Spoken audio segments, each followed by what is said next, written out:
نحمدہ ونصلی علی رسولہ الکریم اما بعد فاعوذ باللہ من الشیطان الرجیم بسم اللہ الرحمن الرحیم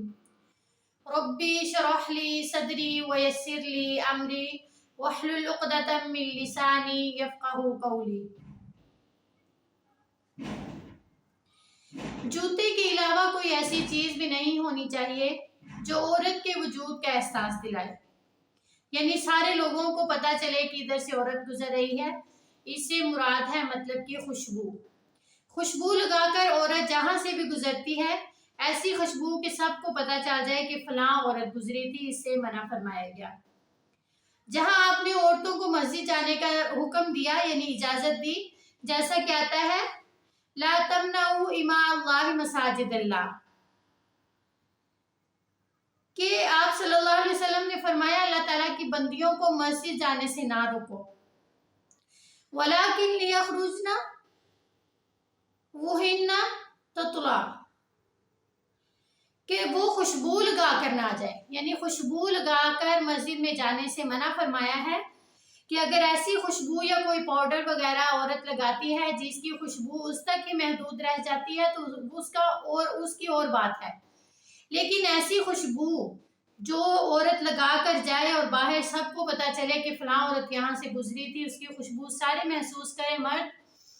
یعنی بعض دفعہ ہم گاڑی میں بیٹھتے ہیں تو ایسی خوشبو سے جو ڈرائیور تک پہنچ جائے، گاڑی سے اترنے کے بعد جو باہر رستے پہ چلنے والے لوگ ہیں وہ اس خوشبو کو محسوس کریں، ایسی خوشبو سے منع فرمایا۔ اس بارے میں بھی حدیث آتی ہے کہ جو آپ کو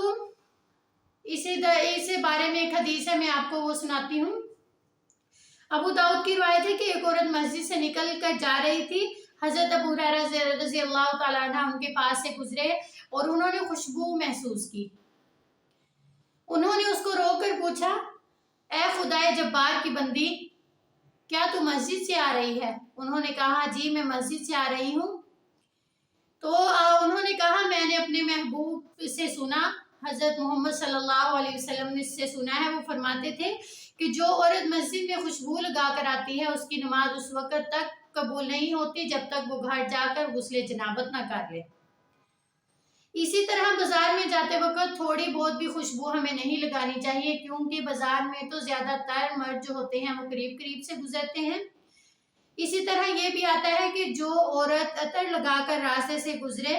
تاکہ لوگ اس کی خوشبو سے لطف اندوز ہوں تو وہ ایسی اور ایسی ہے، یعنی اس عورت کے لیے نبی کریم صلی اللہ علیہ وسلم نے بہت سخت الفاظ بیان کیے، بہت اس کو ناپسندیدہ کہا۔ آپ کی ہدایت یہ تھی کہ عورتیں تیز رنگ والی اور ہلکی خوشبو والی جو ہیں وہ خوشبو استعمال کریں، جس کی خوشبو ہلکی ہو۔ ایسی خوشبو چلتے میں ایسے اثر پیچھے چھوڑ جاتی ہو، جو ایسی خوشبو لگانا ہمیں منع ہے کہ ہم آگے گزر جائیں اور جو خوشبو ہے وہ پیچھے رہ جائے اور سارے محسوس کریں کہ فلاں بندی یہاں سے گزری تھی۔ جو عورت پوری زیب و زینت کے ساتھ نکلتی ہے تو استغفر اللہ کہ ہم اس کو برا بھی نہیں کہہ سکتے، ہم یہ شک نہیں ڈال سکتے کہ یہ بد کردار عورت ہے، کیونکہ نیت کسی کی بری نہیں ہوتی۔ ہم اپنی نیت تو اچھی کر لیتے ہیں لیکن ہم مردوں کی نیت جو ہے اس میں ہم کنٹرول نہیں کر سکتے، لہٰذا اللہ تعالیٰ نے جہاں مردوں کو حکم دیا ہے کہ وہاں عورتوں کو بھی حکم دیا ہے کہ تم ایسا کام نہ کرو جس میں دوسروں کی نیت میں خلل آئے۔ اللہ تعالیٰ سے یہی دعا کروں گی کہ اللہ تعالیٰ ہمیں ہر شیطانی کام کرنے سے محفوظ رکھے،